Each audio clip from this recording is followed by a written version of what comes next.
Hey guys, it's just Shani, and today we're going to be watching TikTok story times. Let's get it. I honestly don't think I will ever understand why you guys love prison stories so much, but if you want to hear about this story, I guess I'll give it to you. I got sentenced to 16 years FDOC. If anybody know what that means, it means Florida Department of Corrections. I am not going to disclose my charge, you guys, because it was kind of serious. I just don't want to put that out here. I'm sure a lot of you guys are nosy. You're probably going to look me up anyways, but I'm just not going to put that out here, and I hope you guys can respect that. But what happened was I am originally from Virginia to Florida, and I came to Florida like right after I graduated high school, and I was coming here to try to start a life and build a life for myself. I don't know if I told you guys this or not, but I do have a daughter. Somebody asked me that. She's 18, so if you do the math, I had my daughter when I was 16. So I was able to graduate high school by the grace of God, and I was coming down here for a fresh start, whatever have you. Me and my mom's relationship has just always been rocky. Somebody asked me in the comments, why was I living with my grandmother? Why did my grandma adopt me? I still to this day don't have the full story about that. Aunts and people have told me, but I don't know the truth. All I know is that once I was born, I got shipped to my grandma, and I really didn't have a relationship with my mom.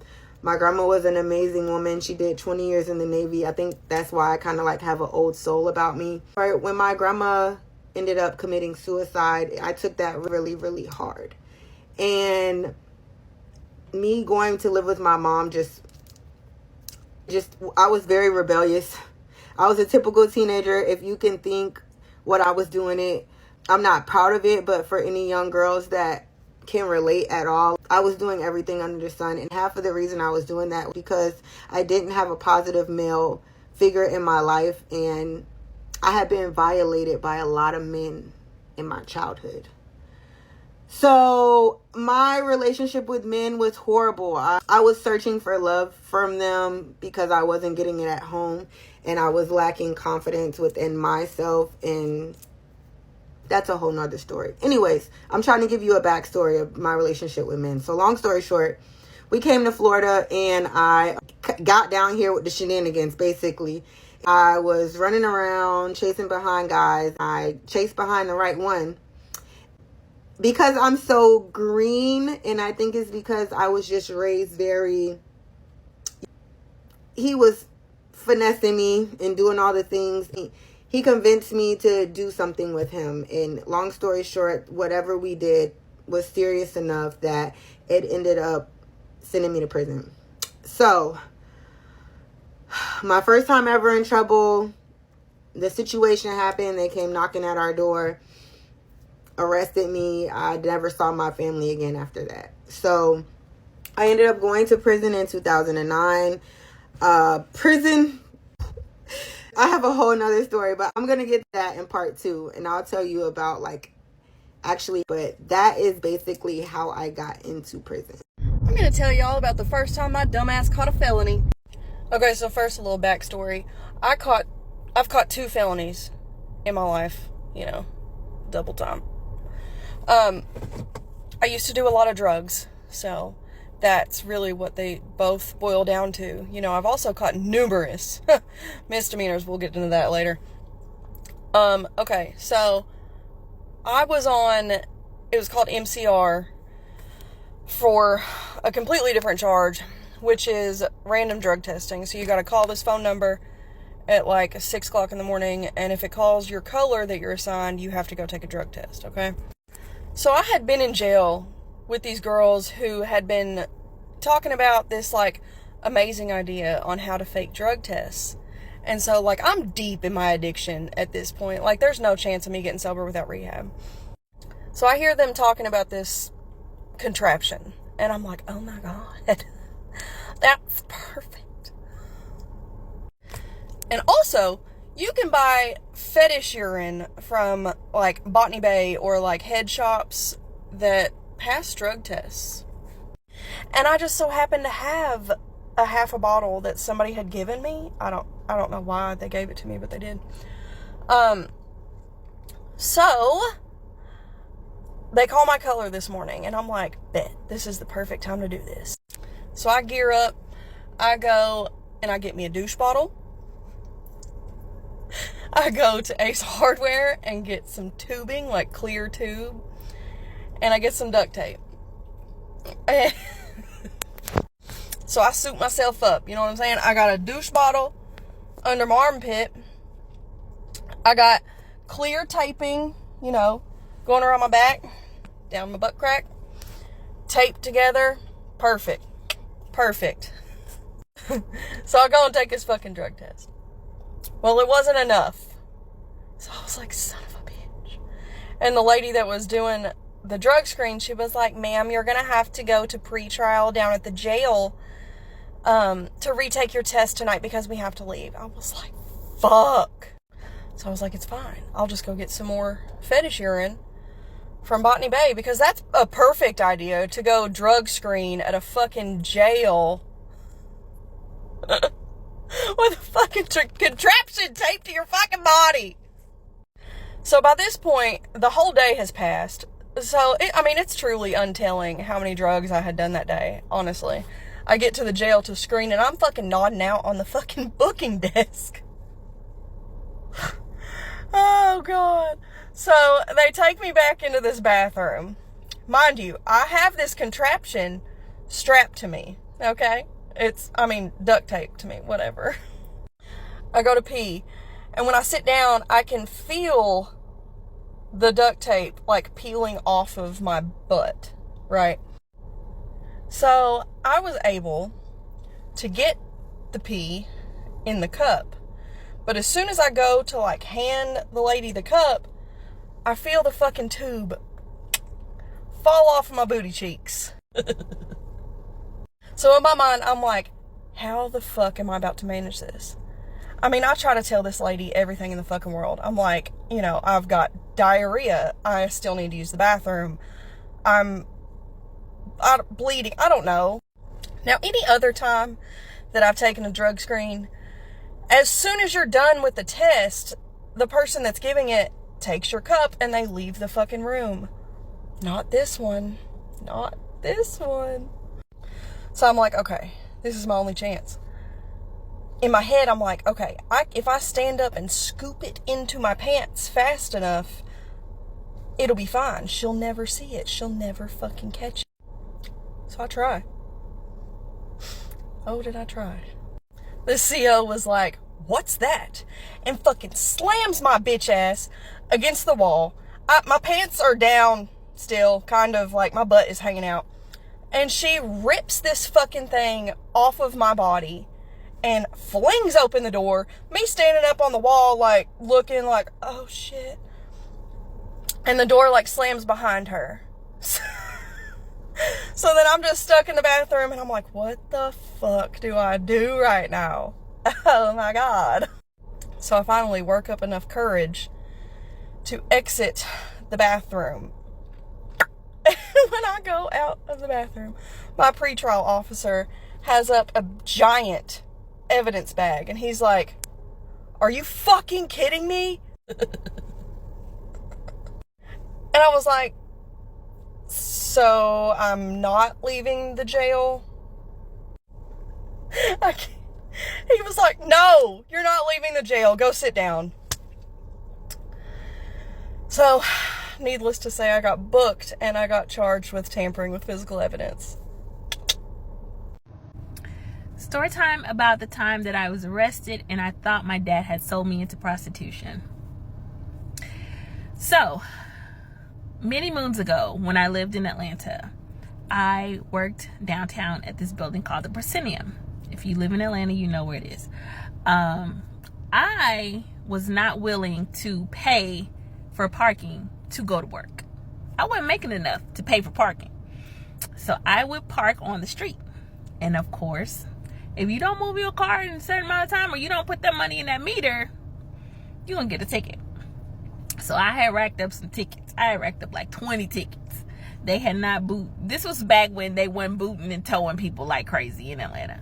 So I had got a bunch of tickets and I ain't paying. I was broke. I was like, I had 2 kids. I was broke.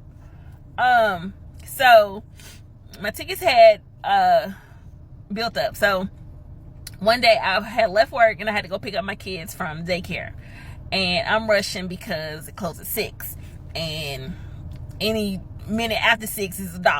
I ain't got no money. I got to get to the babysitter. So highway was jacked up, so I'm trying to take the back way to get to the babysitter. So I drive down the street and I make a rolling stop at this stop sign. Police happen to be there waiting for somebody to make this rolling stop. So he come behind me, turn the lights on. I was like, shit. I'm like down the street from. So pull over. I get my license, everything. I'm like, cool, write this ticket so I can go. I'm not trying to be late for daycare. So he come back to the car. He said, "Man, would you like to step out of the car for a moment?" I was like, "Step out of the car for what? What am I step out of the car for?"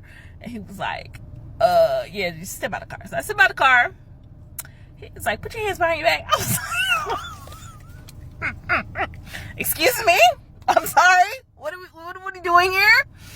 He was like, "You have several unpaid parking tickets and failure to appear. So your license is suspended." I was like, "Sir, so I'm going to jail." So this man was like, "Yeah, we gonna tow your car and you going to jail." This is a Friday afternoon. I'm down the street from my mama's house. I was like, "Oh my God, can you just leave my car here? And my mama and daddy come get it." He was like, "No, it's in the middle of the street. You have to," because there's like no. So they had to tow my car. So he was like, I'm not going to be the one to take you to jail. They're going to send a paddy wagon for you. The paddy wagon? Y'all treat me like a whole ass criminal. So this little wagon come take me down to the damn jail. I was like, I've never been in trouble in my life, ever. So they take me down to the jail. They take my picture, they fingerprint me. I'm like, oh my God, somebody gotta go get my goddamn kids. So luckily the babysitter, the daycare, they had in-home daycare, and she was like friend of the family, so she knew how to get in touch with either their dad or my parents to get the kids. So I'm like, I gotta make this phone call so somebody can go get the kids. So I get booked and everything, and if you've been to the jail in Atlanta, not Rice Street, Atlanta jail, it's like a holding room, a big old room with like these cushy sofas or whatever. So I'm sitting in this room and I'm waiting to use the phone, but everybody is on the phone. So I'm like, oh my God, I need to call somebody. So somebody finally get off the phone. I go and call my baby daddy. He don't answer. Bitch, are you serious? What the fuck is going on? So I call his mom's house, and his brother answered the phone. I was like, "Where's your brother?" And he was like, because you know the phone say you have a collect call from person at Atlanta City Jail where you set the charges. I was like, "Where's your brother?" And he's like, "You in jail?" I was like, "Yeah. Where is your brother?" He was like, "Look to your left." This nigga in jail too. I was like,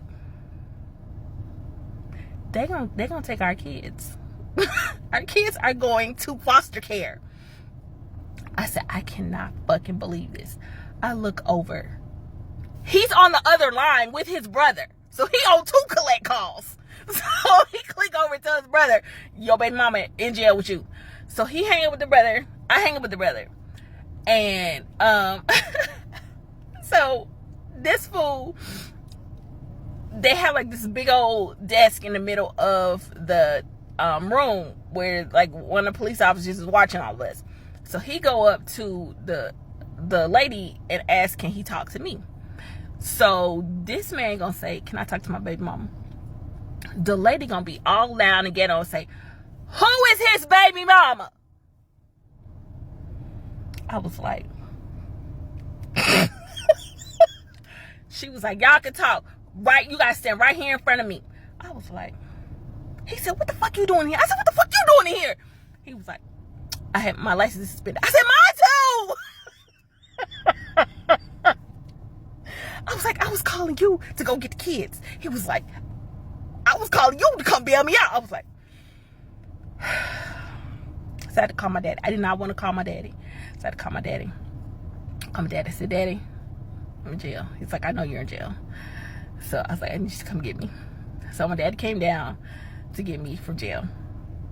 It took like, I got to the jail at like 7 something. I didn't get out of jail till 2 in the morning. I'm in there. There's a Fish concert in Atlanta at the time. They done arrested all these people for smoking dope and doing all kind of crazy shit down at Lakewood Amphitheater. I'm like, I am not staying here. My daddy is coming to get me. One lady was like, can I just go upstairs? I want my bologna sandwich. I was like, I don't want a bologna sandwich. I don't want to go upstairs. I don't want no flip-flops. I don't want no jumpsuit. My daddy is coming to get me. So I'm leaving. So my daddy came. My daddy came to get me. If you've been to the Atlanta jail, you know that it's across the street from Magic City. So my daddy takes me over to the bail bondsman, which is across the street next to Magic City. I go over there and there's these big old Cadillacs in the driveway. And I go into this little office and they're like taking my picture and doing my fingerprints and stuff. And the guys look like pimps. So they was like, so you know you got to go to court, right? You know what you got to do, right? And I was like, yeah, I think. And I'm looking at my daddy like, who are these men? And why is he asking me, do I know what I got to do? I'm thinking, I got to do something strange. But no, it was not. I don't know if they looked like pimps. I'm just going to say that. Because I'm a little innocent 20-something-year-old child with 2 children. And I didn't know. I just knew what pimps looked like on TV, and that's what they looked like. So I thought I had to do some stuff, but I didn't have to do no stuff. I just had to show up in court. So yeah, I got out of jail and I went on to be a law-abiding citizen. Actually, I went to court and they was like, okay, you owe a lot of money and a lot of fees. So we're gonna put you on a payment plan and get the fuck out of here. Don't do it again. And yeah, that's what I did. And my baby daddy got out of jail and got his license reinstated and mine reinstated. And we weren't even together, but somebody had to go get the kids. But so yeah, that's my story of my one and only time in jail. And I was not sold into prostitution because my daddy loved me. Anyway, okay, that's all. Bye. When you're in jail or prison, there's something called kiting someone out. One of the last times I was in jail, I was 17 and I was already charged as an adult. So I was in big boy jail. Not the little one. Keep in mind, I'm 17 surrounded by 30, 40-year-olds. So it's one night after dinner and we're watching our true crime, as jailbirds do. We love our true crime. While we're watching our show, this new girl comes in. And it's some lady walking in. She has her blanket pack and we greet her like, hey, what's up? Welcome to the pod. Immediately you could tell something was off with this lady. She didn't even set her blankets down yet and she already had an issue with the programs we chose to watch. She was not fucking with the true crime whatsoever. So she starts getting antsy about it like, y'all gotta turn this shit off right now. We're trying to figure out, girl, what the fuck is your deal? I have about 12 TV channels and 5 of them are true crime. So what do you really want to do, bitch? You want me to put on the news? She keeps going off. So eventually I turn around like, are you a murderer? Because I feel like only a murderer would be getting this fucking mad about watching some true crime. Are you triggered? That was the first night. It was low-key, but still weird. Second day, that was the cherry on top. It's cleaning day, right? We only get 2 rags when we clean. And I don't know if this woman was just not domesticated or she didn't know what she was doing, but she was cleaning the weirdest shit. She took our 1 of 2 rags and started wiping down the inside of the garbage can, which I appreciate. It just was not necessary. You know, I take note of her scrubbing the inside of the garbage can, but what really threw me is she started putting paper towels to cover the drain of the shower because the voices were too loud. Whose voices? She would also pace around the pod talking about death and carnage. What? I could not wait to get home and look up what the fuck the word carnage meant. I'm glad we kited her out. So at that point, she had to go. Make a part 2 on how we did the act of the kiting. So story time about how I missed my first date with my now baby daddy because I ended up in jail. So it's 2017, right? I'm single, I'm cute. I was like 160 pounds, baby. Her, you hear me? So I'm on the Twitters. At the time it was Twitter. And I see light skin. This little, I don't know, he looked different than who I would talk to. So we was DMing first about like music or like playlists on Apple Music or whatever. So we end up exchanging information and we like, okay, cool. So we texting. I was working at like an Italian pizzeria called Ugly. He was working downtown at a van store. So I'm like, all right, bet. I'm about to get off from work at the pizzeria. I lived in St. Rose. I'm like, I'm about to go home. Bye. Change my clothes, get cute, head down. We were supposed to be meeting at the Dragon's Den. So I get off from work, I go home, make it to St. Rose. I put on my clothes. I'm like, okay, cool. I get a call from my mama. It's 11 o'clock at night, mind you. So my mama lived in Desterham, which is not the way towards New Orleans from St. Rose. Raven, I want some Burger King. For real? For real? All right, ma, I'm on the way. So if you know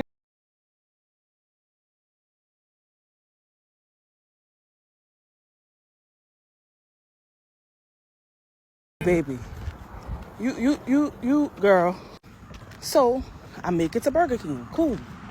I go to Burger King. I leave Burger King. I'm going down Ormond Boulevard. I see the police on the neutral ground. There's no way she about to fuck with me. I'm not doing anything wrong. Oh, girl. She pulls me over. Whoop, whoop. You know why I stopped you? No. Your light above your license plate is out. I said, why would I know that? You didn't see that? I said, I don't hit laps around my car before I get in. No, I don't know that. Mind you, my car was a Texas car because I had just moved back from Texas. So, and they had a storm that hit Texas, so I couldn't go to Texas, transfer. Like, I couldn't do a lot of shit. Everything was closed in Texas. Did I have an attachment in St. Charles Parish? Yes, I did. Yes, I did. When she asked me for my social, I was like, all right, let me just call my mama. So I called my mama. I wasn't far from where she was at. I was like, Mom, I'm about to go to jail. She like, why? What happened? So she panicked. My mama had anxiety.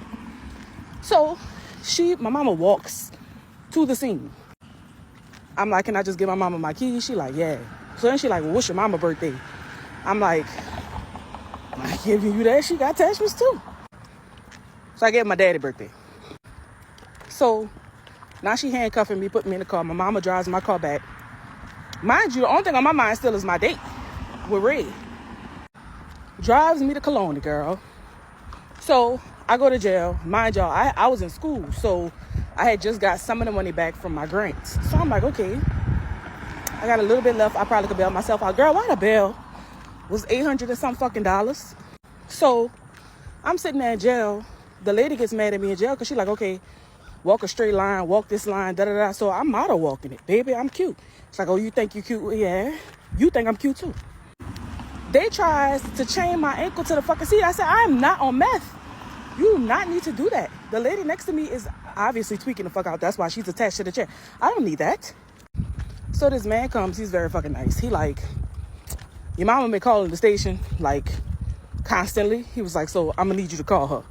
Okay, cool. So I called my mom. I'm like, look, here's my card information. He gave the police was so nice. He gave me a number to buy myself out over the phone. So I tell my mama, here's my information, my social. If you don't know it, my card is in my car. Bail me out. Or give me the card number and I can bail myself out. She was panicking. She gave me the card number. I bailed myself out. Why this lady comes to get me with a dude I used to talk to?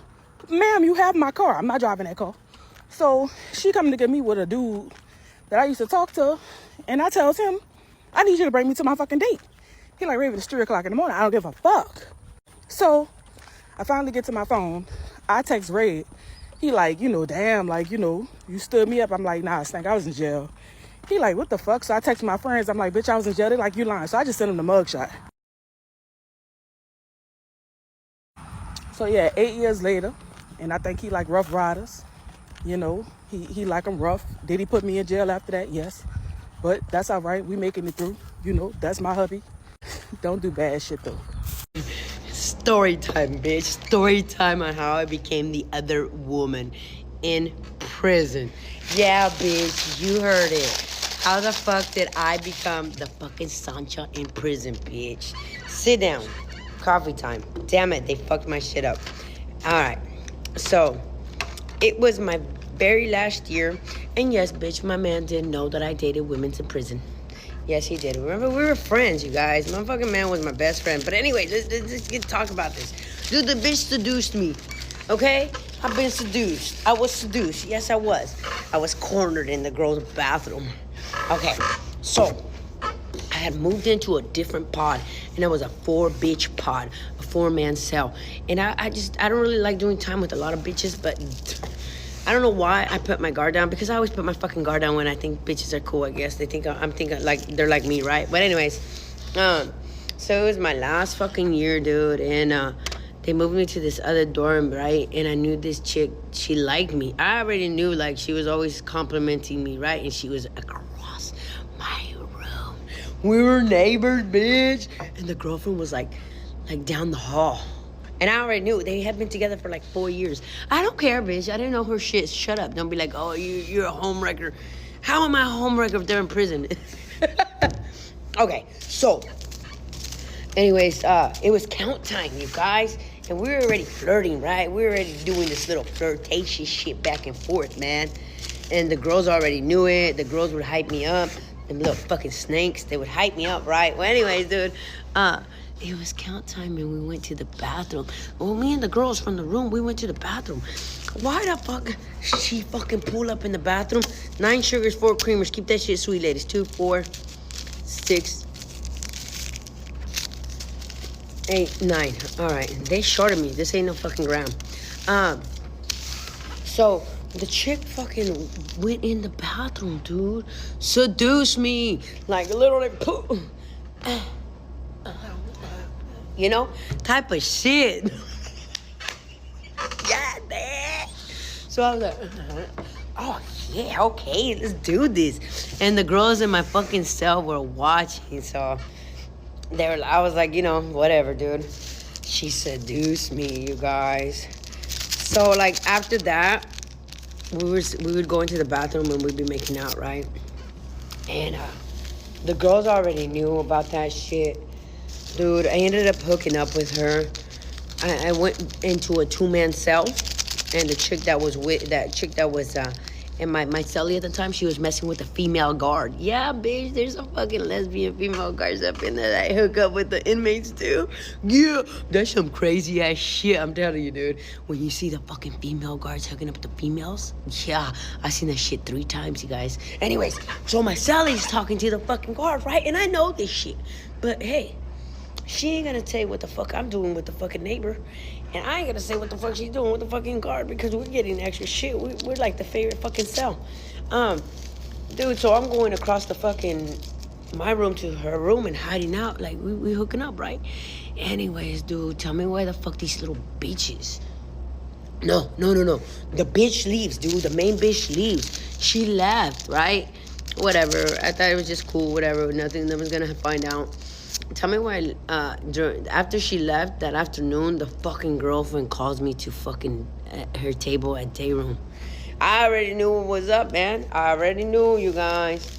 And she fucking asked me if I was hooking up with her fucking girl. And I said, yeah. I said, first of all, you shouldn't be asking me this stuff, because I don't even know you. I don't know you to even tell you what I do in my alone time, what I do with my motherfucking life. But if you must know, I don't owe you anything. I don't owe you shit. I don't owe you loyalty. I don't owe you respect. I don't owe you shit. Talk to your girlfriend. That's it. Like, talk to her, dude. Don't come at me asking me if I hooked up with your motherfucking bitch. Bitch, who are you? We don't even talk.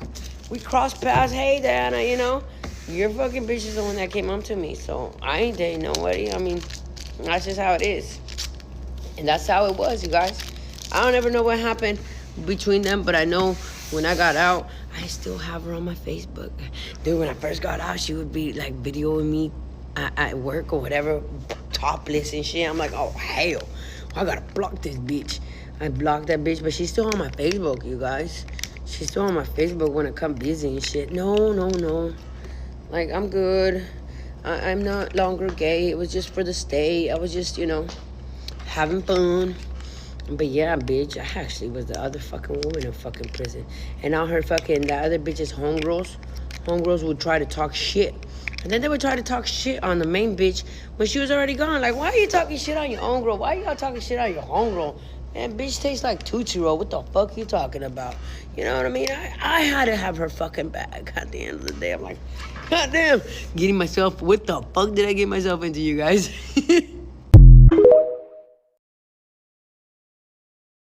When I was in prison, the people that y'all read and hear about on the news, I actually lived with them.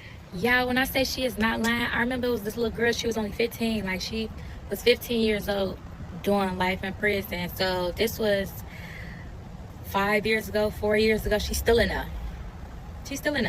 The little girl had a friend, and the friend parents didn't like her, and they told her, like, y'all can't be friends.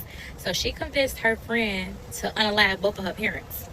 They said that little girl stabbed them parents about 40-something times a piece, if I'm not mistaken. Like, and the little girl went to the psych ward, and I think she was gonna have to do prison after that, or she was gonna spend the rest of her life in the psych ward. But that little girl, they put her in prison, and she couldn't come. Like, she could only come around us with the COs, and then once she turned 16, like, she could, like, play, because you could play basketball, volleyball, all that, because they got a track thing on there. You could play softball, whatever the case may be, pickleball.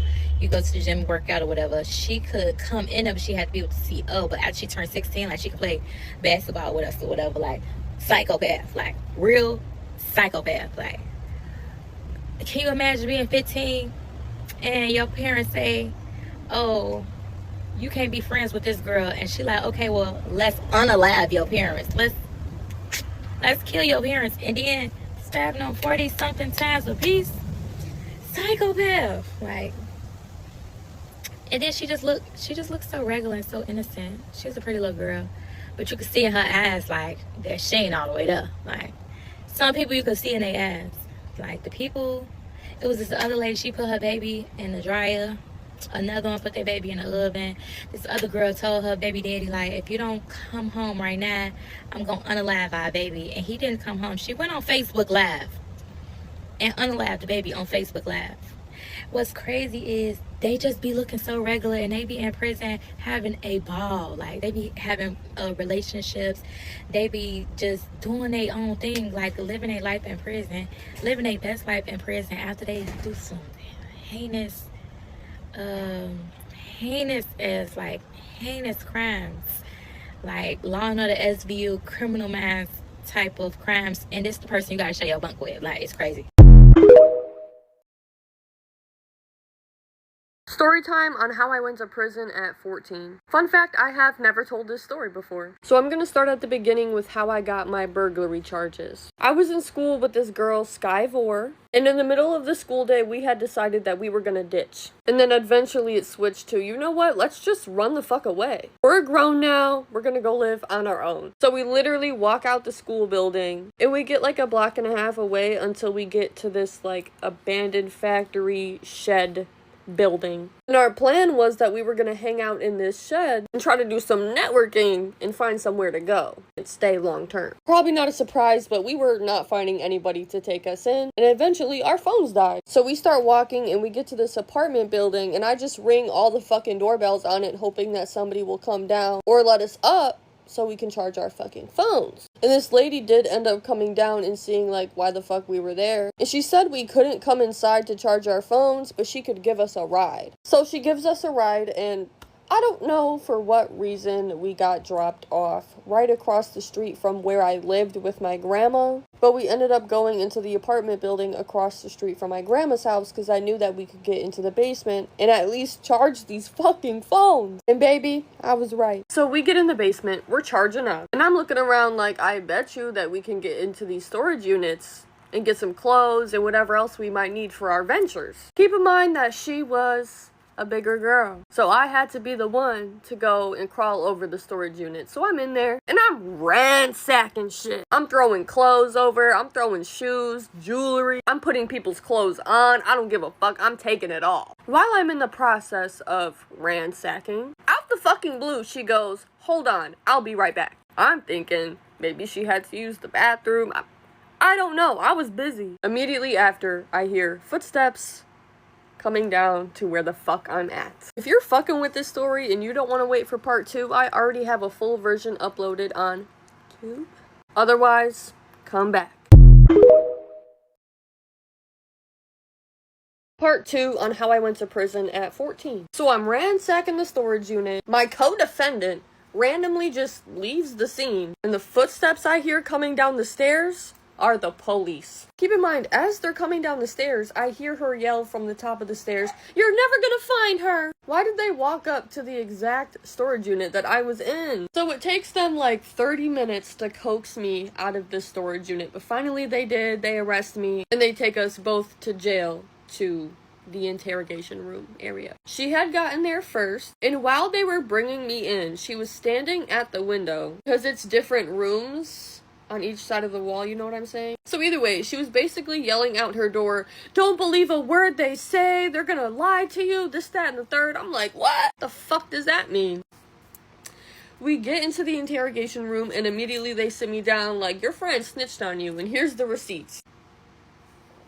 What the fuck? So then they had me not completely stripped, but like take all of the extra clothes off. They're going through my backpack, and they took everything, even my school books. Like, is that evidence? What the fuck? So after that, I didn't automatically get sent to prison. I went to jail for a little bit, and then they released me to this youth treatment center, kind of like a group home. And then from there, they sent me to an actual group home where I committed my final crimes, and then I went to prison.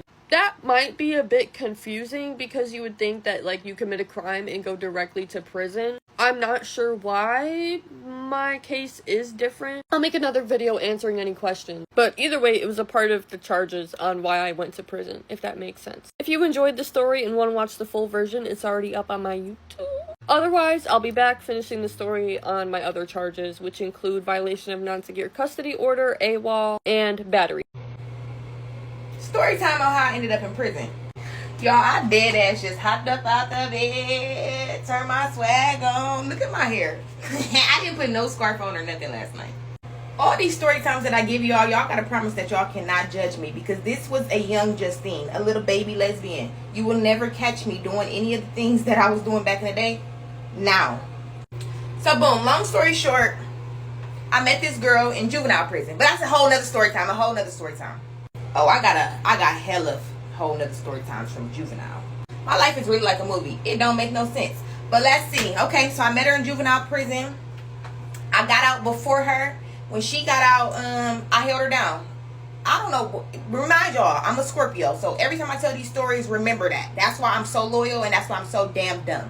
So I got out before her. I held her down. I didn't cheat. I didn't do nothing. When it was time for her to get out, she got her judicial. I lied, and I told her that I wasn't going to be able to come to her judicial hearing. But I really did come. I really did. I snuck because I wanted to surprise her. So she ended up getting out or whatever. And that was that. And so mind y'all, technically this is my first girlfriend, my first real relationship. But I also used to mess with a girl before then, who was her best friend and her co-defendant. But that's a whole other story time. And I'm probably going to give y'all that story time today, because y'all not about to be in the comments trying to eat me up, calling me a 304. No, baby, that's not how it happened. It was some tricky situation going on. But anyways, long story short, the first girlfriend that I had, I was 18. I think she was 21. And she was like a gangbanger hood girl type thing. Anyways, one day she decided that she wanted to rob a store because we needed money. Why don't you just go get a job? Y'all, I be looking back thinking about these story times like, what? Why didn't you just go get a job? And then on top of that, you decide that you want to rob the computer store. You want to rob the computer store in the middle of the hood. That makes sense, right? Mm-hmm. So she recruits her friend. Her friend recruits this dude. Mind you, I'm 18 at the time. I don't know how to drive because I've been in and out of juvenile all my life. So I've never learned how to drive. So my role in the operation or whatever was to go in the store and see like who was in there. Like if it was like a lot of people in there, see like, you know. So I went in there, it wasn't nobody in there but two workers. I came back out, I told them that that was it. That was my only role in the freaking robbery. After that, I sat in the car and I waited. Y'all, I sat in the car. Mind you, the other girls, my girlfriend's friend, the dude that was with us, he was the one that was driving. I was just sitting in the car. So y'all, I'm sitting in the car for like, not even exaggerating, like 30 minutes. They're still in there. So at this point, I get up and I changed my clothes. They had put one of the girls left her shorts in the car, and one of the girls left her hoodies in the car. So I put the hoodie on and the shorts on because I didn't want to go back in the store with the same shit that I just had on. So I go back. I put the shit on and I go to the store to open it. And before I could even open the door, it was a group of people in front of me. They opened the door. They screamed and ran. So when they did that, I opened the door and I peeked in there. And the two dudes was like, they're gone. So y'all, I go back to the car. Why is the car gone? Why is the car gone? How y'all leave me? Mind y'all, I told you she was from the hood though. So I was smack in the middle of the hood. So I could just go to her uncle's house. That was literally like walking distance, like 2 minutes away. So I get to her uncle's house. I call her. I say, when I see both of y'all, it's up. Like, it's really, so they both on the phone apologizing. Talking about, we had to leave, blah, blah. So mind y'all, I told you she was from the hood. So everybody knew her. So somebody told the police to come check her uncle's house because that's where we used to be all the time. So the police came and knocked on the door. Bang, bang, bang, bang, bang. I immediately start thinking on my toes. I immediately get naked. I get naked and hop on top of her. Baby, we've been in here fucking this whole time. I don't know what the fuck you talking about. So the police come or whatever. They don't really do nothing. They just ask like what we've been doing. I'm like, what do it look like we've been doing? Be for real. So long story short, we ended up, nothing ended up happening.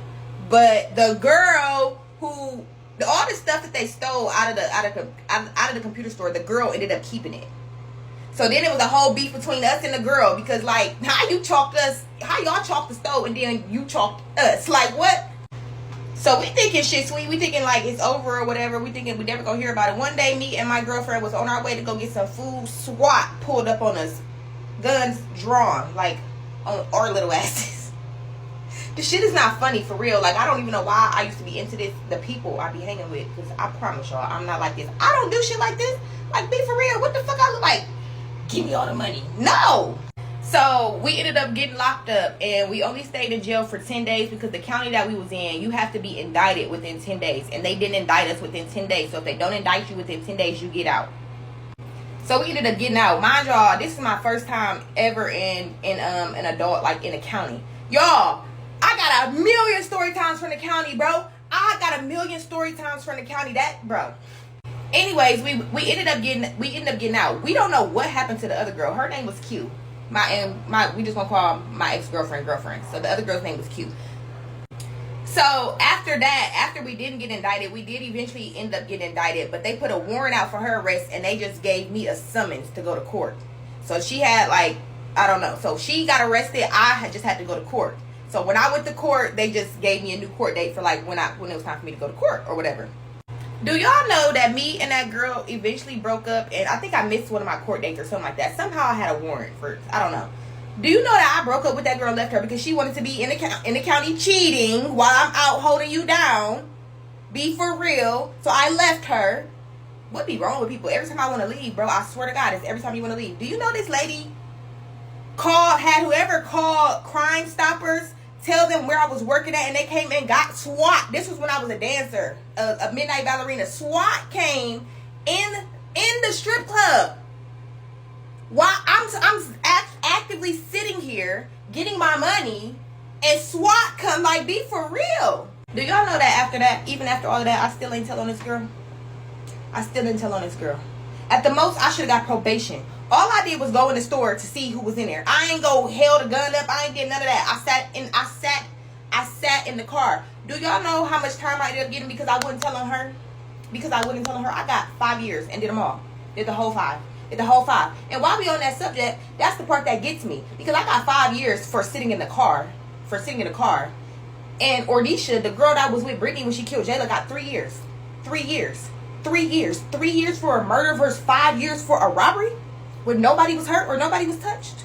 But this is the system, y'all. This is the system. Okay, this is part I don't even know of notorious women I was in prison with. For those who don't know, I did 3 years in prison when I was 18 years old, and I was in there with some very notorious women, and a lot of them have documentaries made about them, and this lady is no fucking different.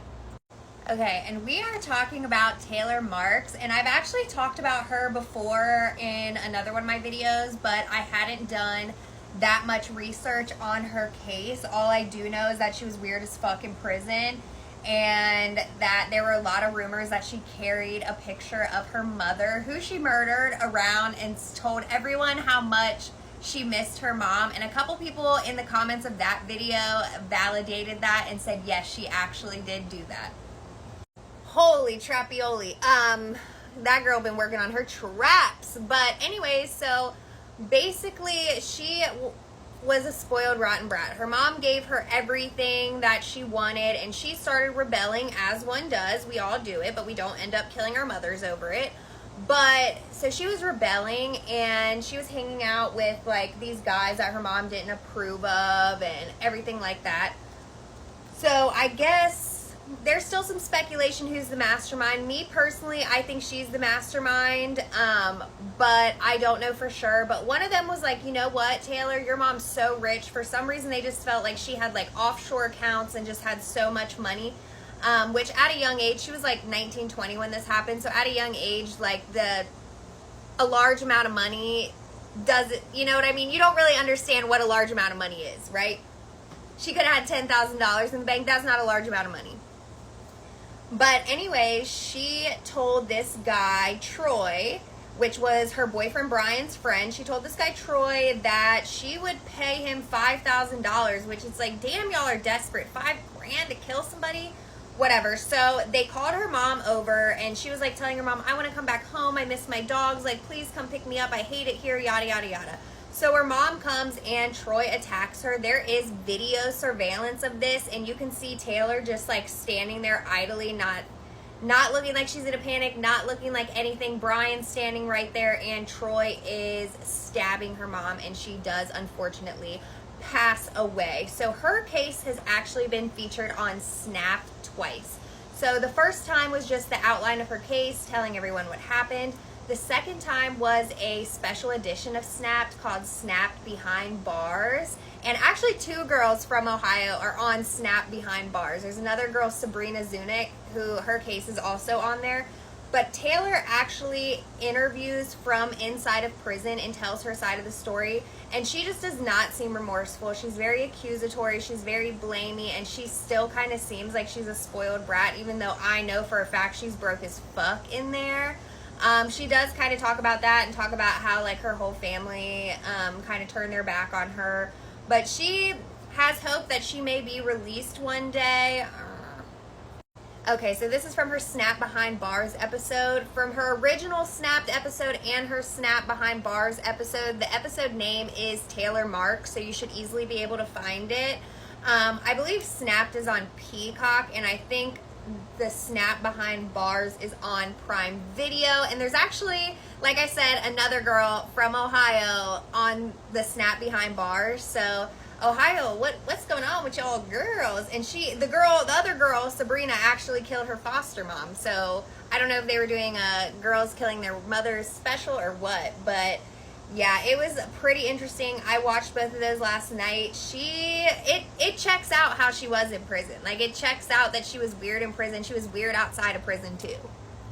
But anyway, she actually got sentenced to life without parole. So she has no parole eligibility. She will actually never get out of prison unless, by the grace of God, she wins like an appeal or something, which I don't see happening. There's so much evidence, plus she pleaded guilty. Okay, y'all want another story time. This is part 1 to how I got sentenced to 10 months in the county jail. So, a little background. I started stealing at the age of 14. And in the previous story time, I told y'all that every time I would run away from home, I would go to my sister's stepmom's house. My sister's stepmom is the person that taught me how to steal. Because when we were staying with her, I couldn't get no job because I had a warrant. And it was shit that I wanted. So she basically taught me how to still to get what the fuck I wanted, or still to get money to buy what I wanted.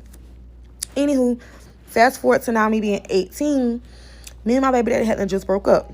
That's another story for another day. But we had just broke up, and it was just me, my 8-month-old, and I was pregnant with my son. So I had to make a way. I didn't have no job. So I had to basically maintain the lifestyle that I wanted to live. And I did that by stealing. So back then, I used to just steal boxes of t-shirts. Boxes, t-shirts, clothes. That's the shit that was selling. One day, my homegirl, Yana, she was like, bitch, you want to make some money? I'm like, shit, how? She like, shit, I got this stove sweet as fuck. Like, bitch, you gonna come out with like 4 bands every time. So I'm like, hell, fuck yeah, bitch, 4 bands sound good. Bitch, I can sit down for about 2-3 weeks off 4 bands. What the lick read? So she like, we finna go get some perfume. So I'm like, from where? So she like, bitch, we finna go to Ulta. So I'm like, so what you doing when you go in there type shit? So she like, bitch, you go in, you get a basket, you fill that bitch up, and you walk out. So my trying to ask her, I'm like, the people don't chase you, they don't run after you, they don't try to snatch nothing from you. She like, bitch, they don't do nothing but call the police. And by the time the police get there, bitch, we gonna be going about our business. So I'm like, all right, cool. So we get there, so we go in the store, and I did exactly what she told me. I grabbed the basket, I went to the perfume, and I put as much perfume in my motherfucking basket as I could, which it was typically like 30 or 40 bottles. Mind you, if you buy perfume, each bottle of perfume is between $100 and $200. I came out with 40. She came out with probably like a little over 40. But I know me, I came out with 40. So after we hit or whatever case may be, we posted our shit on Facebook. For if it's a little bottle, I was selling it for $60. Big bottles, I was selling for $80. So y'all do the math. 80 times 40. Or 60 times 40. So I want to say like within that first day of me doing it, I probably came home with like $3,500, y'all. No lie. So after I see how much money I came home with, I'm like, shit, this a bitch check for every 2 weeks. Fuck that. This a bitch income per month. Like, this, I need to keep doing this. So every day, y'all, I would go to different Ultas around the city, and I would hit, and I would come out with at least 40 bottles. I would sell it. I would sit down for like a week or two, and I'd be right back to it after I done blew all my money. So one Pacific day, me and my sister was like, come on, I want to go outside, bitch. We've been hustling for like 3 weeks straight, bitch. We ain't popped that. It's time to pop out. Mind y'all, I had them racks, y'all. Like, I had to save my money for 3 weeks straight, y'all. I had at least 10 bands. Like, imagine being 18 with motherfucking 10 bands. Last time I got 10 bands was when I first filed my taxes, and I blew that shit in Miami. So imagine me being 18 with 10 motherfucking bands. And I ain't had no motherfucking bills. So my sister like, bitch, I'm finna go get me a 40-inch wig, bitch. Because we going to Wiz Heaven this weekend. So, y'all, we go buy us a 40-inch wig.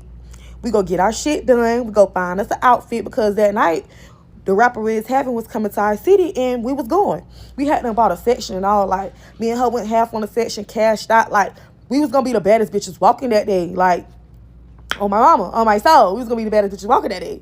So, boom. So, we finished getting our hair done, and we go back to her shit. So, when we go back to her shit, she like, I'm finna get ready. I'm like, I'm finna get ready over here too, but I got to stop by my house and grab my shoes. So, the boy that I was fucking with at the time, he came and picked me up to take me to the house so I could go get my shoes, y'all. So as we go into my house to get my shoes, y'all, the police jump behind us. Mind you, the boy I was talking to, he hadn't just got out of prison from doing 16 years. So automatically when the police ran his tag, his record came up, which is why they pulled us over. So when they pulled us over, he pulled over. So he like, you ain't got no warrant or nothing, do you? Like, you ain't got nothing in the car, do you? I'm like, nah, but mind you, his trunk, I had the rest of the perfume that I didn't sell in his trunk, which was probably like 11 to 12 bottles of perfume. So they come to the door, they ask him his name or whatever. He get him his name, then they ask me my name. I get him my name because, you get what I'm saying? I'm not thinking I got no warrant or no shit like that, y'all. Like, I'm freshly 18. Like, I ain't been in no trouble since that incident, y'all. So, boom. Crocker run my name, y'all. 5 minutes later, he come to the door. He like, ma'am, Miss such and such, can you please step out the car for me? So I'm like, for what? He like, ma'am, you have 3 active warrants for grand theft. I'm sorry, but we're going to have to take you to jail. So I'm like, what? So he telling me what the grand theft's for. Mind you, as he telling me the store. It's Ulta. So everything registering in my brain. Like, I'm like, damn, I'm finna fucking go to jail. I'm on my way to the motherfucking club. I just got my hair done, my nails done. And I'm on the way to motherfucking jail. What the fuck? So the boy mad as fuck. Because he basically feel like it's his fault that I'm going to jail because he's the reason why the police pulled us over because of his record. So they searching him, trying to make sure he don't got nothing. He telling them that he don't got nothing. So they grab my purse. So when they grab my purse, y'all, they go through my purse and they find like 2 perk 5s in my purse, y'all. So they charged me with the possession of the perk 5s, and then they hit me with 2 grand thefts. One of the grand thefts, it wasn't an active warrant for it yet, but the other 2 it was. So I went to jail for 2 grand thefts and a possession, right? So boom, I go to jail. I call my mama. I'm like, Mom in jail. I need you to come get me. I got some money put up. It's in the drawer. It's in the third. So she like, oh, why the fuck you in jail? So I tell her why I'm in jail. She's like, I told you leave them people shit alone. I been told you get out them stores. You not no kid no more. You 18. You got 2 kids. This is that third. And I'm just like, Mama, I understand all that, but bitch, I ain't trying to hear that right now. Bitch, I'm in jail. Come get me. So she like, call me back in the morning once you leave first appearance and let me know how much your bond is. Y'all, I go to first appearance. They tell me my bond $40,000. So where I stay at, you only got to pay 10% of the bond. So 10% of $40,000 is only $4,000. I had $2,500 saved up at the house. So I called my mama. I said, listen, my bond $4,000. See who will take the least. I'm like, I got $2,500 saved up. So only thing you gonna have to do is put down like $1,500, and I'll give you that shit back. So it took my mama 4 days to come get me, y'all. And she could have really came and got me, but I feel like she wanted to make me sit to teach me a lesson. So, y'all, she motherfucking come get me after 4 days. I get out. And when I get out, I'm just like, damn, like, I'm out on bond. I still got to pay my bond. I still got to go to court. Like, I got to figure something out because I still have to pay my bonds. I don't have no job. But still, I have to maintain the lifestyle that I want to live and take care of my 2 kids. So, I had a friend. We can call her Nate. We locked in like 2 twins. Like, when I tell you, like, we grew up together. Like, that's my bitch. Like, that's my motherfucking dog. And she was a dancer. And mind you, I'm thicker than a pot of cold grits. So, she was like, shit, you trying to make some money? Come dance with me. So, that very next day after I got out, she let me hold a pair of her boots. She gave me an outfit. And I took my ass to the strip club. And my first night, y'all, I made $1,000. No lie. So, for a couple months, like, I danced to pay my bond. I danced to take care of my kids. That's how I maintain the lifestyle I want to live. But it got a point in time where dancing slowed up. Like, I wasn't making the money that I was making stealing, dancing every night. So, y'all, I got back in them stores. But before I got back in the stores, y'all, I was still going to court for the grand theft and the possession. So, eventually, I settled out in court for a year of probation. So, y'all, I caught the year of probation. One of my friends asked me, did I want to go to Orlando with her for the weekend? I told her, yeah. So I went to Orlando with her for the weekend. And when I got back, my homegirl was like, bitch, come on, let's go to some stores. Mind you, y'all, you never supposed to let somebody wake you up out your sleep. Ever. She woke me up out my sleep to go to some stores. And we motherfucking went. But mind you, we didn't go to none of the stores in my city because we hadn't burnt that shit out. Like, it got to a point where as soon as we walked in the door, it was no perfume out because they already knew what the fuck a bitch was coming to do. So, we had to start hitting out of town or whatever the case may be. So, we go out of town, y'all. I come out with like 50 bottles of perfume. As we're in the car leaving, the police is coming in the parking lot. So, as the police coming in the parking lot, I get like a iffy feeling. But the car can't get behind us, so we go about our business and go back to the city. Well, damn. Good morning to y'all, too. Like, y'all ain't gonna tell a bitch good morning. Y'all just jump straight into we need part 2 right now. Y'all don't got no fucking manners. But this is part 2 to how I got sentenced to 10 months in jail. Before I start part 2, after I do this part 2, I'm going to answer some of y'all questions as far as concerning When did I get pregnant with the second child? Just the questions that y'all been asking me in the comments, I'm going to answer them in the next video. But right now, we finna give the people what they want. So, part 2 to how I did 10 months in jail. So, y'all, like I stated in the last video, as we were coming out, the police was coming in. Now, mind you, anytime I go in Ulta, I'm always in that bitch for 30 seconds. No longer than 30 seconds, because I always know as soon as I come in here, as soon as y'all see me go to the perfume, y'all are calling the police. And by the time the police get here, I need to be on the highway on the way back to my city. So, as we coming out, the police coming in. Mind you, that whole day, it was like little warnings to take my ass home. Like, the first Ulta I was finna hit was probably like an hour away from the one that I actually did go in. And before I even went in there, y'all, somebody had already hit that store and the police had that bitch surrounded. That was my first sign to go the fuck home. The second sign was I always check the parking lot before I go in the store to make sure it's no police, you know what I'm saying, nobody in the parking lot. As I was doing my parking lot check to the store that I hit, it was a police officer parked at a restaurant nearby. But he wasn't in the car, so I was just like, fuck it. A bitch ain't drive 2 hours not to come back with nothing. That was my second sign to where I should have took my ass home, y'all. But I was hard-headed. The third sign was when I was getting in the car on the way out, the police was coming in. That was the third sign for me to take my ass home, y'all. But what's done is done. I can't take it back type shit. So we on the expressway on the way home, and we passed this white Charger. So, y'all, as soon as we passed the white Charger is pulled over on the side of the expressway. As soon as we passed the white Charger, the car started moving. But, y'all, mind you, I'm not thinking nothing of it because it's a regular white Charger. So, we get to probably like an hour away from the house, and it's this car on the side of us. I'll never forget, it was a gray Nissan Altima on the side of us. And the car flashed its light in our car. Mind you, y'all, my homegirl was the one driving. So when he flashed the light in the car, it kind of made my homegirl like lose control of the wheel a little bit. So she like, what the fuck? That was weird. Why did he just flash this light in our car? What, he trying to race or something? So I'm basically telling her like, we not finna race and I got 50 bottles of perfume in this car. Like, that's not what we finna do. We finna get back to the city. So she like, something ain't right. I'm finna pull over. So I'm like, hell no, don't pull over. Hell no, don't pull over. We 45 minutes away from the house. Girl, if you don't keep pushing it, do not pull over. But her first mind told her to pull over. So she get off on the next exit. So as she's getting off on the exit, at the end of the exit, y'all, it's like construction work at the end of the exit. So she has to slam on brakes to avoid hitting this construction site. So when she slammed on brakes, I look across the street, it's a police officer sitting in the parking lot. So as soon as she slammed on brakes, that police officer pulls up in front of us, jumps out and ups his gun. So when he up his gun, I turn around, y'all, it's 50 police officers behind us.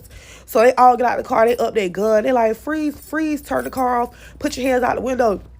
So I'm like, oh my fucking gosh, like, again, like a bitch finna go to jail. So she turned the car off, dropped the keys out the window. They tell us to put our hands out the window. We put our hands out the window, they tell us open the door, put our hands up, and back up slowly towards their voice. So we backing up slowly, but I hear dogs. Mind you, y'all, I got bit by a police dog when I was younger. That's another story for another day. Anywho, so I'm scared. So I keep backing up, and eventually they tell us to stop. So when they tell us to stop, they cuff us up, and they put both of us in 2 separate cars. So they put me in one car, they put her in another car. They never asked me my name. My ID was in one of the persons that was in the car. So the police officer got my ID and he ran my name. So as I'm in the back of the police car, I hear dispatch basically reading off my charges to the police officer. So now I know for a fact I'm going to jail. So when the man get back in the car, I'm like, sir, am I going to jail? He like, we don't know yet. We waiting on Daytona to come and figure out what they want to do. Because it didn't happen in our county. It happened in Daytona. So about an hour later, y'all, Daytona finally comes. And when Daytona come, they send a detective. So when they send the detective, he get all the merchandise and he tell them to take me out the car so he can talk to me. So he pulled me out the car. So when he pulled me out the car, he started taking a picture of my tattoos and shit like that. Mind you, I had on shorts. So I got tattoos on my thighs. And I had on a jacket, so he didn't get the tattoos that was on my arm, but he got all the tattoos that's on my thighs. So the man like, how did y'all get this perfume? I'm like, I don't want to say nothing until my lawyer present. He like, okay, that's fine. Well, I'm going to just tell y'all how we caught y'all. So basically, y'all, I hadn't have been hitting that one store. That one Oaks, I hadn't have been hitting it probably every 2 weeks for like 3 months straight. So eventually, they knew they couldn't catch me because I was out of the store too quick. So what they did was they put a tracking device in one of the perfumes. So when I went in there, I took one of the perfumes that had a tracking device in it. Mind you, the tracking device was inside the perfume box. I never opened the perfume box because you can't sell an open box, you get what I'm saying, to a customer. So they got smart. They put a tracking device in the perfume box. They let me go in there and steal the perfume. Once the people called the police activated the tracker. The tracking device in the perfume showed them exactly where we were at, which was on the highway. The man said they had been trying to catch up with us since Daytona. It's just my homegirl was doing 100 miles per hour, so they could never catch up with us. But every exit that we passed, they put an undercover on the expressway to basically catch us type shit. And when that officer flashed the light in our car, that was to make us get off on the exit. They put the roadblock at the end of the exit to stop us so we couldn't go any further. So that's how we got caught, y'all, because they put a tracking device in the fucking perfume. Anywho, so when he tell me that, I'm just like, fuck. Like, I didn't say nothing else. I was caught red-handed, so I didn't have shit to say, but I'm going to jail. So he put me back in the car. I'm in the car the whole time like, what the fuck? These people put a tracking device in this fucking perfume. What the fuck? So they took my homegirl out. When they took my homegirl out, I guess he told her the same thing. They put her back in the car. And they get their merchandise and they leave. So I'm asking the man, I'm like, sir, am I going to jail? He like, yes, but y'all going to our jail. Y'all not going to Daytona jail. So I'm like, well, sir, can I please smoke my black? I'm like, listen, I don't know how long I'm going to be in jail. It's a black in the side of my door. It's a light in my purse. Can I please smoke my black? So he like, yeah, let me finish up this paperwork and I'll put you outside the car and I'll let you smoke your black. He stuck to his word, y'all. He finished his paperwork. He went to my car, well, her car. He went to her car, got the black outside the door, got the lighter, and took me out of the police car, put my handcuffs in the front, and he let me smoke my black, y'all. So I'm smoking my black, y'all. I'm just like, damn, like, I'm finna be locked up for a minute. Mind you, y'all, I had just got put on probation 7 days prior to me going to jail again for the same shit. So I already knew, like, I was fucked, like, I played. So we get to their jail. They fingerprint me, they mud shot me. I'm trying to call my mama and shit so she can go get my babies from my grandma. Nobody answering, but mind you, it's 4 a.m. So about an hour or two later, they give me a bedroom, they give me a mattress, and I go to the dorm. Mind you, they put me and her in 2 separate dorms because we were codependents. She had a bond. Her bond was $900. I didn't have no bond because I had a hold in my county for a violation of probation. Next morning come around, I go to first appearance, they read me my charges. I had grand theft, trafficking stolen property, and violation of probation. So the first appearance judge like, this looks like an organized crime. Basically, we're going to pass your court date for 45 days from today. You got to handle your charges here, then Duval County will come get you. Boom.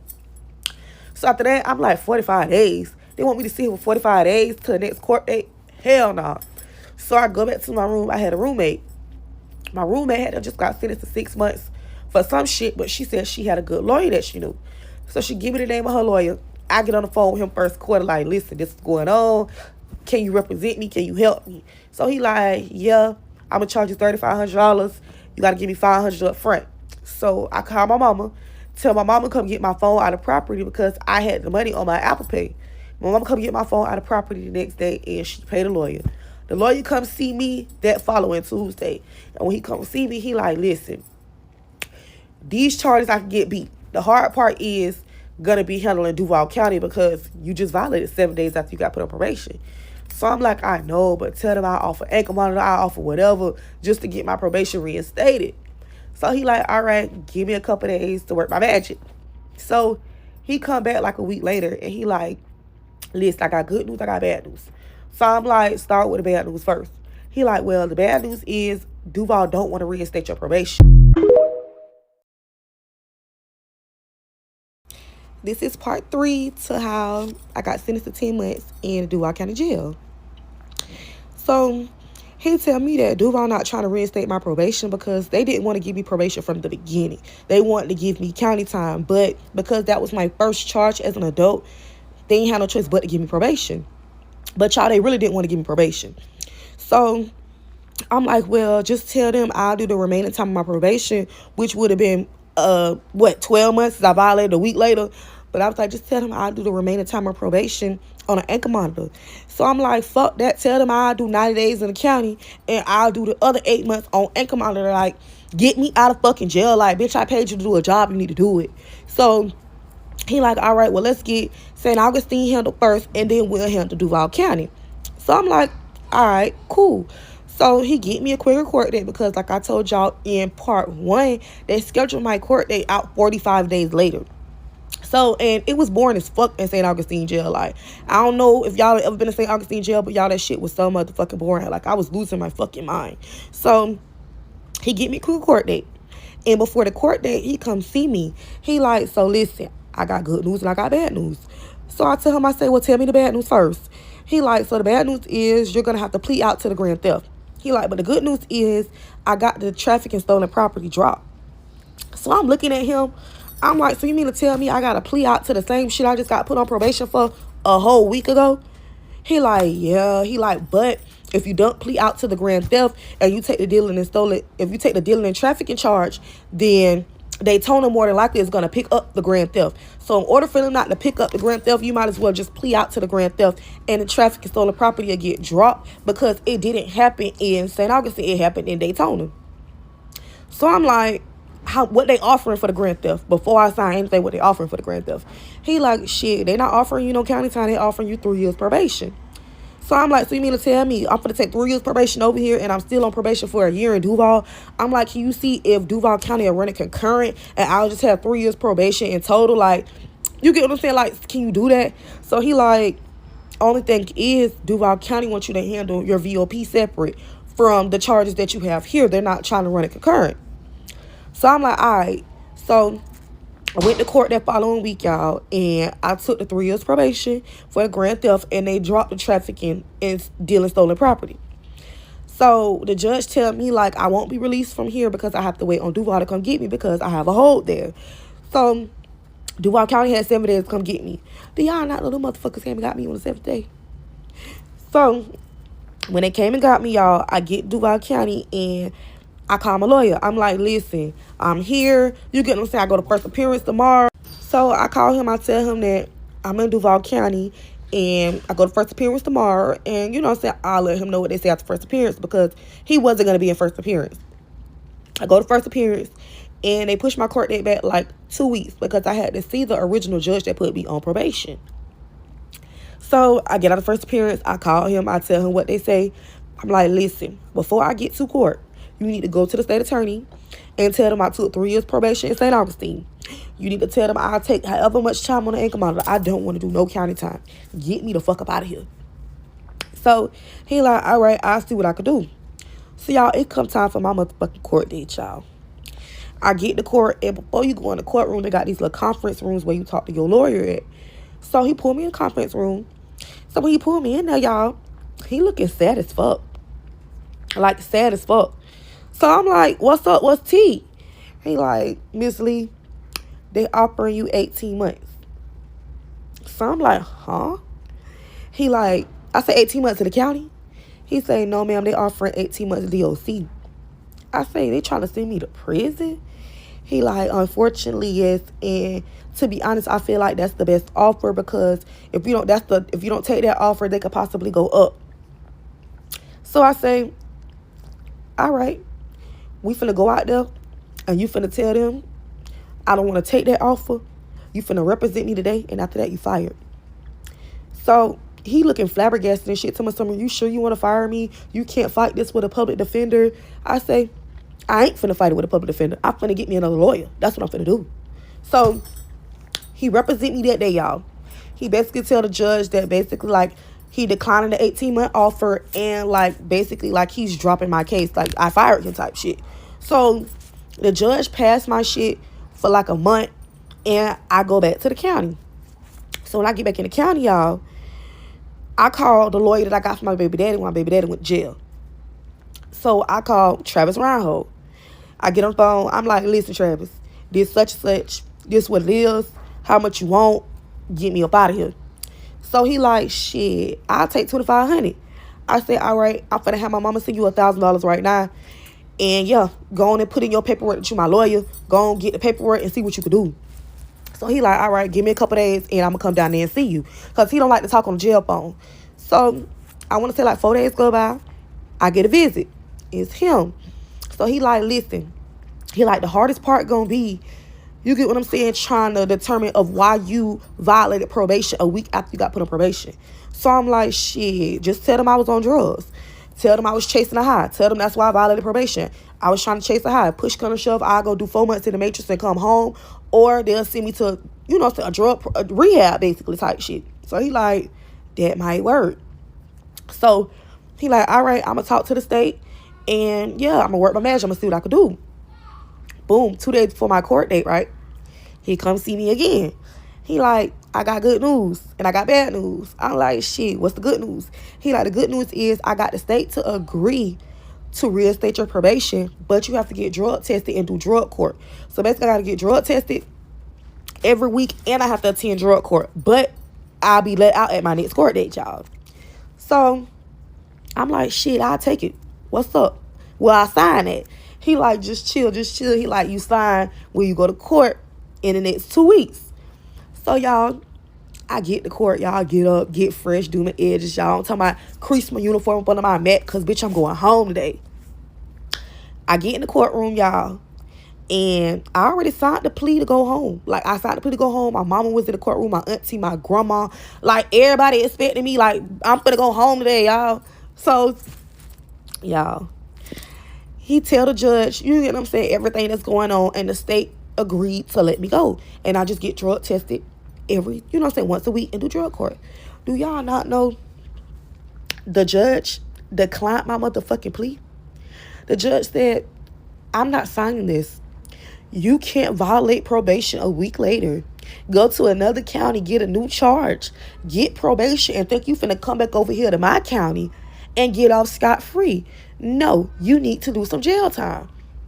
Y'all, when I tell y'all, my heart was in my motherfucking ass. Like, I was just like, I was ready to cry. Like, because you mean to tell me you just denied my motherfucking plea? I done signed the paper to go home.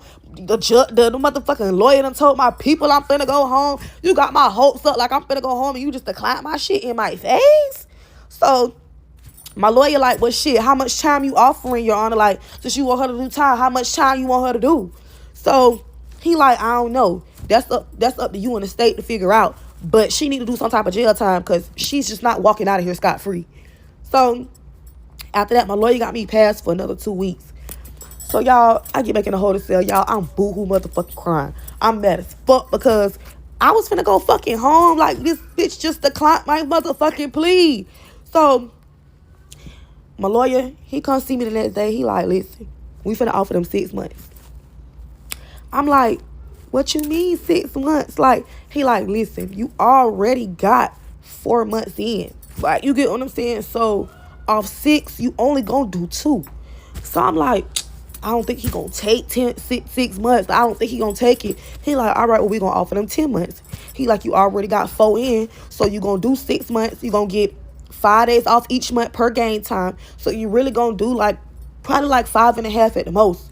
So, I'm like, I ain't got no choice. He like, Ms. Lee, that's the best option. He like, other than that, they gonna try to send you to prison. They gonna offer the 18 months DOC again. So y'all get to court and we get in front of the judge and we offer him 10 months. And he take it. All the time that I did in St. Augustine, I got accounted for. All the days I didn't do, I got accounted for. So I only had to do like 5.5 months left. And that's how I caught 10 months in jail, y'all. That's the end. I was in men's prison for 5 years, and I made the men that I was incarcerated with my bitch. For everybody that's new here, my name is Casey. I'm a 30-year-old trans woman that did 5 years in men's prison in Ohio. Let's talk about this. I was sentenced by Judge Michael Ader in Ohio, and when I was being sentenced, he told me that I was going to fall victim to predators because I was pretty and I was trans, and that he hoped that that would teach me a lesson. Little did Judge Michael Ader know that from a very young age, I have learned, or gained this ability to manipulate men and to utilize the things that I have to get what I need. And I know that that sounds horrible, but it is true. So whenever I went into prison, I really was not even worried about it. And very quickly, I learned that my stay in prison was going to be okay. It was going to be great, and I was going to be treated like a queen. And did I do horrible things to some of the men I was incarcerated with? Yes, I did. And I do feel bad about it. But at the end of the day, ultimately, I was trying to survive. And I did not let the Ohio prison system play me. I played it. I played it very fucking well. And I fucking won. And anybody that I was incarcerated with can tell you that I was that bitch. I was that bitch on that compound, and it just is what it is. I did not carry my own grocery bags. I did not carry my own locker box. I did not make my own bed. I did not do my own dishes. I did not do my own laundry, and I did not pay for shit because I had a roster of men that were dying to fucking do it, and I let them do it. I was the fucking pay pig queen before people even knew what pay pigging was, and I did it in prison. I can't stress to you enough that prison was not like a vacation. Did I have fun? Absolutely. Did I learn my lesson? Of course I did. Look at my life now. I've been out for years, and I'm living my very best life. I'm successful. I'm sober. I'm married. I'm happy. I'm living a good life. But I also know that one thing that Judge Ader does not believe in is rehabilitation. We know that because of his cocaine habit. He simply believes in corrections, and he thinks anybody that gets sent to prison is trash and they're going to be stuck in the system, and that is what he hopes for you.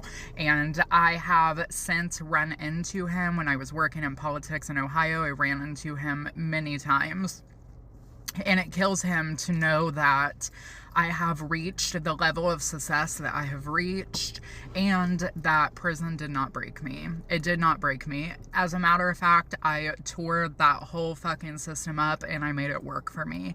And I had the time of my life. Did I fuck up a couple times and get super attached to some of my marks? Yes, I did. I even let one of them break my fucking heart into pieces. But ultimately, I had a good time. I lived a life that I can't even explain to you, the way that I had these men taking care of me and just wanting my time.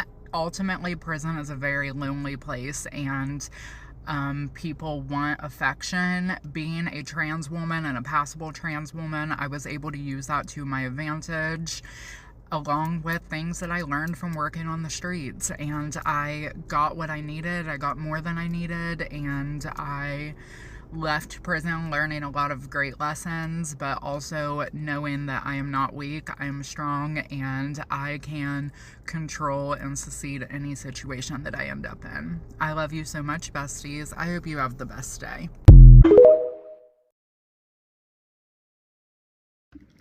Alright guys, it's your girl Tiara, and I'm back with another video, and today I'm doing another story time for y'all. And this is the video everybody been requesting, and I guess it's a video floating around, and everybody just want me to do a story time on me going to jail. So let's talk about it. So I'm gonna get right into it, man. This should be the only video. It ain't gonna take 13 or 14 videos to get it to y'all. So yeah, so one day after everything happened, and I didn't know what was going on. I didn't know if I had one out for my arrest. I didn't know anything. I just know I talked to old girl, and she was like, she didn't write a statement on me. And, you know, I couldn't trust that, but I was like, unfortunately, it was a situation that the state had took up. So the state slapped one dead on my ass.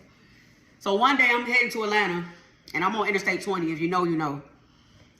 I'm headed to Atlanta, and I look at my gas can and I realize that I do not have enough gas in my car to get back. And I don't play around in Atlanta. If I'm going somewhere in Atlanta, I go there and bring my ass back home. I don't stop. I don't get gas. I don't do nothing. I don't do none of that. So I exit off on the next exit for gas, which was Douglasville. And I'm in a good mood. I'm feeling good. I'm feeling, you know what I'm saying? I'm better. I was feeling better. I was feeling good. I was in a good mood that day. Had my music playing. I'm chilling. You know, it was raining outside a little bit. So I stopped at the gas station to get my gas or whatnot. Then I proceed to leave the parking lot of the gas station. And I look left, I look right. And as I was looking left and right, I kind of got a whiff of my rearview mirror and I seen blue lights behind me. So I looked behind me to, you know what I'm saying? Like, to make sure this rearview mirror wasn't deceiving me. So I look behind me and I'm like, oh shit. And when I look back in front of me, it was another car in front of me. Barricaded me in. And I'm like, damn. So the guy came to the car and he was like, "Is this your truck, ma'am?" And I was like, "Yeah, step out." He told me to step out. And you know me, us as black people, we gon' hit them with that. Well, what am I being arrested for? Like, what did I do? We gonna hit them with that regardless if we know what we got going on. Now we gonna try to drag that shit out, you know what I'm saying? Even if we getting 5 extra seconds of sitting in the car before they get a hold of us, we gonna ask questions or try to. So it was like, "Ma'am, just get out the car." And I'm like, "Okay, but I mean, just tell me what up." Then I went to grab my phones and he was like, "Could you please stop funneling and step out of the car?" And I'm like, damn. So I got out the car. He turned me around, put the handcuffs on me. And I said it one more time, "Could you please tell me what I'm being arrested for?" I knew what I was being arrested for, but I just didn't know charge. And he said, "I'll tell you in a minute." So here come the other guy got out the car, and he got out the car and he took me and put me in his SUV police car. And while he's putting me in there, he said it was a little battery charge or whatever. And I was like, damn. So I'm mad as hell. I'm mad as hell that it happened. I'm mad that now I'm in these folks' custody and I'm finna go to jail in Douglasville. And then you know, like I know, and like everybody else know, you do not want to fuck around Douglas County. I don't know nothing. I don't give a damn what you, bro, you don't even want to slide through Douglas County going somewhere else. You might want to go around. Do not play. Douglas County do not play. And I knew that. So I was scared, but I was trying to hold myself together because I'm like, well, battery ain't nothing but a misdemeanor, you know. But and for the first time in my life, like Cat Williams said, for the first time in my life, you know what I'm saying, I'm finna get right out. I'm finna get right out. I'm not gonna be here long. Like, I'm not on probation. I don't really have a history. Like, I ain't gonna be here long. So when folks take me in, man, I'm talking about, it was like 2 o'clock that day when I got arrested. So they take me in. I didn't go to the back till 3 o'clock in the morning. So I'm really just sitting in holding cells, cold as hell. And then I'm gonna tell y'all the worst feeling in the world. The worst thing in the world. The most embarrassing thing in the world is when they tell you, turn around, spread them, squat, and cough. I was so motherfucking embarrassed. I'm like, oh my God. I'm like, oh shit. You know what I'm saying? And not to mention, the girl that was like checking me and so I can switch out. And she was kind of cute. Like, she was kind of cute. And I just felt embarrassed. Like, you know what I'm saying? What's she looking at? Like, she behind me? That was the most embarrassing feeling in the fucking world. Like, that's one part right there I do not want to do again, ever. And so, I'm sitting in the holding cell, man. It is pretty much by myself. Some, other girl in there, she ain't talking. But she did tell me she had a probation violation, so she knew that she had to sit for a while. But anyway, I get back to the back at about 3 o'clock in the morning. And I slept for about 3 hours. And they woke me up about 6 o'clock for me to get ready to go to court. So I go to court, and now I'm sitting in another holding cell. I'm just waiting. Like, court started at 9. I didn't see the judge till like almost 12, right? And I'm in a little pod by myself in the holding cell waiting to see the judge. So they call my name to go see the judge. When I go see the judge, they had the prosecutor and somebody else, the police officer that was on the scene. The police officer had read out everything that happened.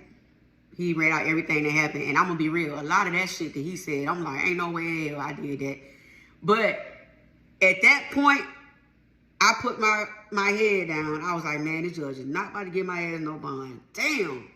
They just making me look bad. Like, they just making me look bad. But I did a quick one. I put my head up, closed my eye. I did a real quick one. Like, God, please, look, please, I'm out of this, man. I won't do this no more. Please, I got y'all. I'm not a crazy person. No, I ain't crazy. Full time, it's like I'm just crazy all the time, man. I never fought in my life. You know what I'm saying? I'm talking to the man up above in my head while they talking. And then the prosecutor, I mean, it was the DA. The DA was like, they had reached out to my ex-wife and they couldn't get none out of her. She wasn't talking. And they reached out to her several times. They actually reached out to her the day the morning I had to go to court. She said she wanted to reach out to her before I went to court to see how she wanted to handle this. And they said they couldn't get none out of her. Like, she just, like, fuck it, man. I'm done with that. Like, I don't care. So yes, the state most definitely took that up. They said she didn't do a report or anything on me. But they did ask my ex, did she want it to be in the bond conditions for me to stay away from her, not reach out to her, not call her, not show up at her job, none of that. And she said no, she wanted contact with me. And I'm like, I'm smiling like, I got a little hope. I'm smiling like, well, if that don't make them think, you know what I'm saying, that, you know what I'm saying? Like, I'm not a really bad person. Like, she said she wanted contact with me. And they asked me how I felt about that. And in my mind, I know it's over with. Like, I'm not worried about that. Like, and I'm like, that's fine. But they told me, they was like, okay, y'all can have contact. But if you put your hands on her again, or if you threaten her, you're coming right back in here and you ain't gonna have no bond next time. I said, Judge, you don't have to worry about me now. Now, you gonna give me this bond?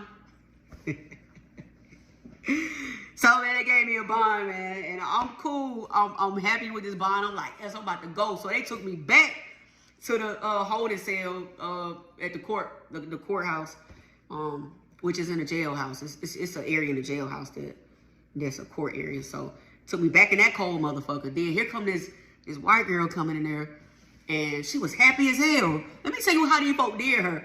She was happy as hell, bro. She was like, I'm getting out today. And I'm like, oh, man, how long has it been? She said a year. I'm like, damn, I know you happy. I know that's right. You know what I'm saying? I'm getting out, too. And, you know, she was like, I was like, so what you going to do when you get out? She said, man, I got to get me something to eat. I said, what you got to taste? So she's like, man, I want some Chipotle. I want some Chipotle, and I want me some lemonade. I just want some shit that I ain't had in a minute. I said, I know that's right. Her parents, them even got her phone back on and stuff so she can, you know what I'm saying, we'll jump back into life, you know what I'm saying, as soon as she get out calling people's up or whatever. So I'm back in the holding cell for about at least 3 or 4 hours. And they really just forgot about me.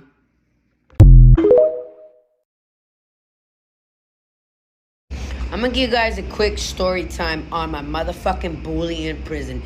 Yes, bitch. I had a fucking bully in prison too. Fuck that bitch, dude. Miserable bitch. Okay, so I had a total of two bullies, dude. When I was 18, I hit county for the first time. Tina Cubarrubias, poor bitch. She's so miserable till this day.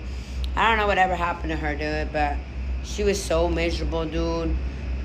Just, you know, when somebody's miserable, picking on everybody, trying to, like, fucking, just miserable, dude. She ended up going to prison, I don't know how many fucking times. Her family disowned her, I don't know. It's a fucked up story. But the bitch tried to fucking bully me when I was 18 years old in county, and this older lady had my back, and they got into a fight, right? But this last one, this fucking bitch, dude, that bitch fucking Scarface. We're gonna call her Scarface. Because story on that bitch was that she used to fucking fight and slash bitches' faces, her and her family, her sisters. I don't know, but they're all miserable. I think the mom died in fucking prison. Talk about miserable. That's why, like, goddamn, the mom, the daughters, the sisters. Anyways, I guess story on that shit, rumors, I don't know. I didn't care for the fucking bitch. Yeah, bitch, I'm the one that took your plate in the fucking day room, bitch. Your burn-ass plate. Why? Because I could. Should have fucking took care of it, ho. Anyways, she had a fucking scar right here, like a fucking ugly-ass scar, dude. And she was always trying to fuck with me, right? One time I seen her eyeing her close on top of mine, and I pray to God and make sure that bitch is out of my motherfucking arm before I get there, right?